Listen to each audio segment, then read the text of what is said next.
Hopefully we can make some kind of progress tonight.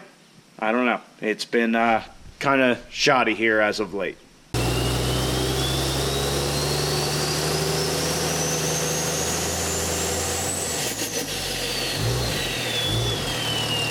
Hey guys, what's going on? How's everybody doing today?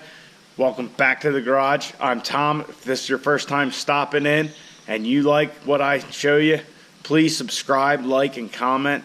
Also, we're in the process of trying to make this truck go fast. Now, I say that, and if you've been watching the videos, you know we've had some struggles over the last week or so. We got a oil leak we can't solve. We can't get the key out of the truck. Just a bunch of little problems. So, if you watched the previous video, when I left you, we had an oil leak, we had a coolant drip, and I was kind of worried that we had the head gasket issue. I'm not saying I'm not still worried, but I see a little glimmer of hope. So when I got done talking to you guys during that last video, I pulled the valve cover because I was getting ready, the video ready to upload, all that stuff, and it was just bothering me that I couldn't find this leak. It seemed like it started up top, like in this region here. So I got to investigating, and what I found was, because that's the other thing, like I said, it was in this region here, but there's nothing on the opposite side of the motor. So what I found was, if you look at these ARP studs, the gasket, this little clip that hangs over, is actually hitting in 1, 2, 3, 4 spots. It's actually hitting the stud. So I'm wondering if when we clamp down on this valve cover, that it doesn't kind of flare those parts out, and that's creating our oil leak. I don't know. Definitely better than it being a head gasket. So what I'm going to do is I'm actually going to trim them down a little bit so they're no longer contacting. We'll throw the valve cover back on and cross our fingers. That being said, as you can see, it is a bit moist out. So we're not going to be able to take the truck out and see if we got an oil leak, because really how it's been acting on dry pavement, we're not going to be able to get on it at all, which is a good thing. But also, we're not going to be able to really tell if the block's wet or if it's oil. It'd probably just be more of a waste of time than anything. We're going to investigate our coolant leak as well. And also, I found out today by talking with my tuner, Ryan Milliken of Hardway Performance, well, emailing, I should say, and talking to the guys at Firepunk, that 68 RFE smart box that I have is actually for if you had a Minimax. So they said with the tuning, when you delete the codes on the Minimax, you can get the key out.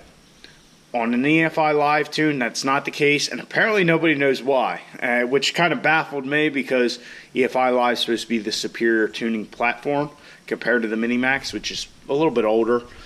So we have to kind of reverse engineer that. And I was talking to Rick at Firepunk, and he said he thinks that one of the pins on that little box, the ignition box for the truck, either gets grounded, or if it gets power to it, you can pull the key out at any time. So we're going to have to figure that out, see if we got to put a switch in there, just see what we got to do. I don't know if we're going to get that tonight, because that's really not a big issue. Yes, it's an issue, but we can always disconnect the battery and lock the truck. I mean, it's not really a major concern of mine. I also want to get to reverse level in the truck, get the ladder bars on there, but we're not going to get the ladder bars painted because it's moist out. So I know I'm kind of rambling here and I don't have an exact game plan. We're going to start with that gasket and trim those tabs, and from there probably look at the coolant leak, and after that I'm not sure. So let's get to it. Let's get to working on the truck, and hopefully we can make some kind of progress tonight. I don't know. It's been kind of shoddy here as of late.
little nature action there. I got the radio going in the garage. So the current status of the truck is the CCV is back on, the valve cover, that whole assembly's back on the truck. I'm gonna drain the coolant a little bit, try and get that upper pipe drained, and then I will pull it off, see what we got going on there. If I remember correctly, when I originally put that twin kit on the gray truck, I cut those hoses down because I didn't like how they were sitting there. It seemed a little too long. That's the supplied ATS hose.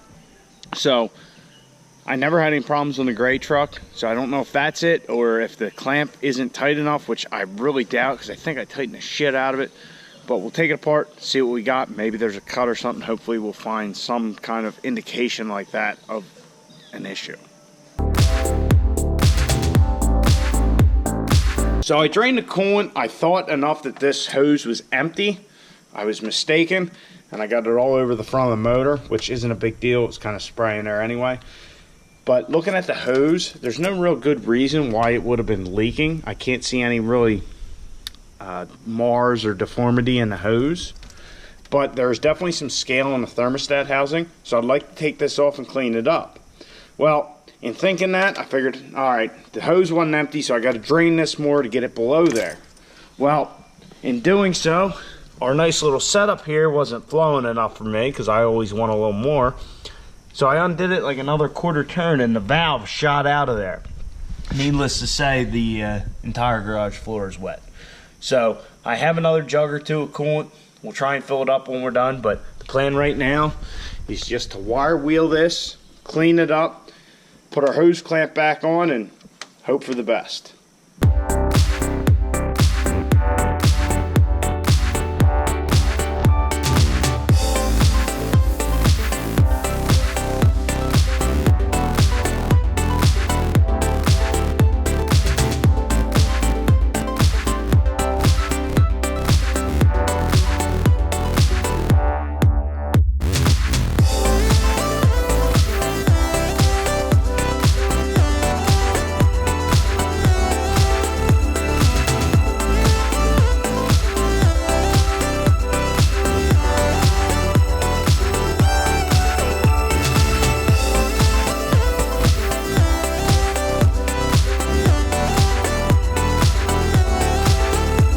Status update for the thermostat housing. I snapped one of the bolts. I got my long handled 3/8 ratchet on there. I just want to get a little more. Well, it was a little bit too much.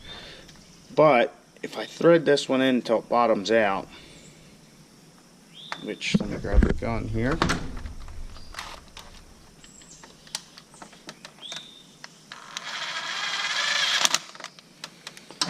Right.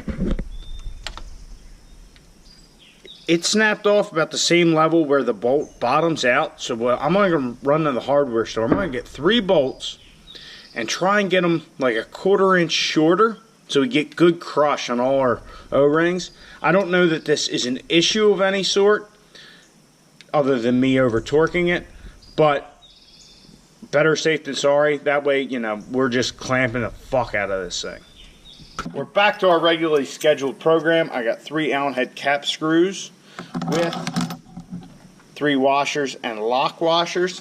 What the washers and lock washers will do will allow us to clamp down on this a little more before we bottom out in the hole because our bolts are the same length. The next smaller bolt just seemed way too short to me, so I got those washers and lock washers to make sure we're not bottoming out in the hole. So I'm going to vacuum this up and we'll throw that thermostat housing back in.